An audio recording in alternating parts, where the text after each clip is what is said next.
Olá, sejam muito bem-vindos. Este episódio é baseado no caderno de estudos elaborado pelo professor Dr. Marcelo Lessa, que é o idealizador e mentor do projeto ENAC Turbo. Hoje, a gente vai mergulhar no caderno de número 17, que trata de um tema fundamental, o judiciário estadual. Vamos decifrar os pontos mais importantes e, claro, aquelas pegadinhas que as bancas adoram. Pois é, essa é a pergunta de R$ 1 milhão, não é? E para responder, a gente precisa pensar como examinador. A ideia aqui é justamente essa: entender a fundo os princípios e principalmente aquelas exceções que a FGV usa para separar quem realmente está preparado. E para organizar nosso bate-papo, montamos um roteiro estratégico. A gente vai passar por cada um desses pontos para construir um raciocínio sólido que fique na memória e seja a prova de qualquer concurso. Vamos começar? Perfeito. Nosso primeiro pilar, então, é a autonomia do judiciário estadual. Entender isso é a base de tudo, porque a gente está falando da separação de poderes na prática, lá no âmbito do Estado. É aqui que muita gente escorrega. Exato, a regra de ouro é essa aí. Quem dá o pontapé inicial para criar ou alterar a lei que organiza a justiça no Estado é o próprio Tribunal de Justiça. É a chamada iniciativa privativa. Ou seja, o judiciário desenha a sua própria estrutura. Isso é autonomia na sua forma mais pura. E olha só que interessante.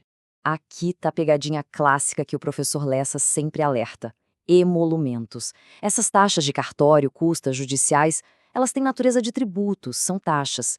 E por estarem ligadas ao custeio do serviço da justiça, a iniciativa para legislar sobre elas também é exclusiva do TJ. Se o projeto de lei vier do Legislativo ou do Executivo, ele já nasce inconstitucional. É o que a gente chama de vício de iniciativa. Agora a gente entra na parte que talvez seja a mais complexa, onde o conhecimento precisa ser mais refinado, o controle de constitucionalidade feito pelos estados. É aqui que a gente separa os candidatos de alto nível. Esse quadro resume bem o básico. Na ação direta de inconstitucionalidade, a ADI, lá no STF, o parâmetro é sempre a Constituição Federal. Já na esfera estadual, a regra geral é que o TJ vai usar a Constituição do próprio Estado como parâmetro para checar a validade de leis estaduais ou até municipais.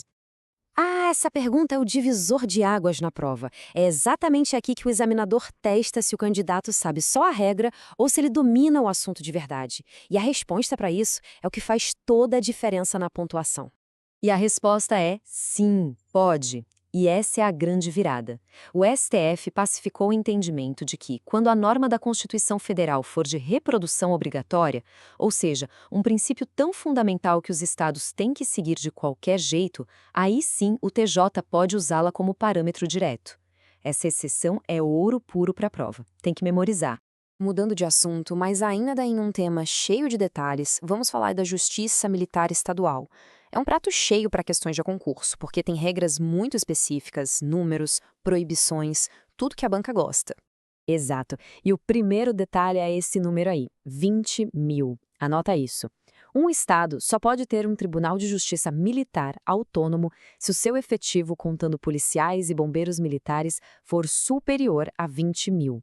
Se for menor que isso, quem julga os recursos em segundo grau é o próprio Tribunal de Justiça Comum. E aqui tem outra pegadinha clássica de comparação.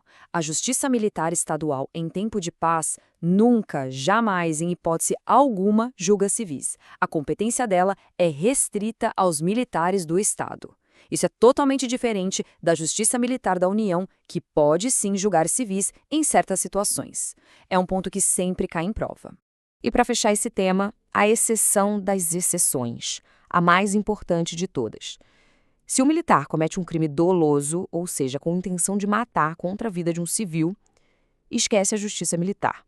O caso vai direto para o tribunal do júri na justiça comum. A competência aqui é absoluta. Legal. Agora, vamos para um lado mais social do judiciário. A Constituição pensou em mecanismos para levar a justiça para mais perto das pessoas, para que ela não ficasse presa só nos prédios dos fóruns. Isso mesmo, são duas ferramentas incríveis. A justiça itinerante, que leva o serviço judicial para locais distantes, e as varas agrárias, especializadas em conflitos de terra, onde o juiz muitas vezes vai até o local do problema para entender a situação.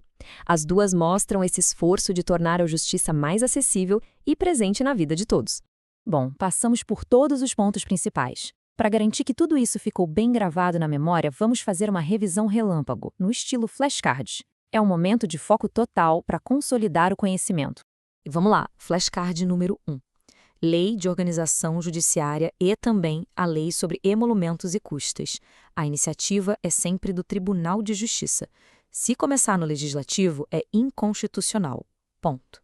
Flashcard 2. Na ADI estadual, o parâmetro é a Constituição do Estado, mas tem aquela exceção poderosa que a gente falou. Se for uma norma de reprodução obrigatória, o TJ pode usar a Constituição Federal como parâmetro. Não esqueça disso. Flashcard 3, com 2 regras absolutas.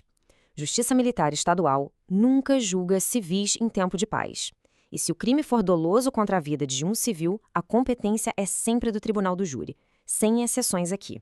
E o último, para fechar, a criação de um Tribunal de Justiça Militar autônomo só é possível em estados com um efetivo superior a 20 mil militares. É um número fácil de lembrar, mas que pode decidir uma questão na prova. E com isso, a gente fecha essa análise estratégica do Judiciário Estadual. Podcast produzido a partir do conteúdo do projeto ENAC Turbo, sob autoria e orientação do professor Dr. Marcelo Lessa.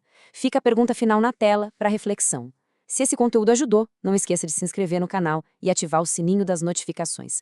Assim, o YouTube avisa imediatamente assim que o próximo resumo for liberado. Até a próxima!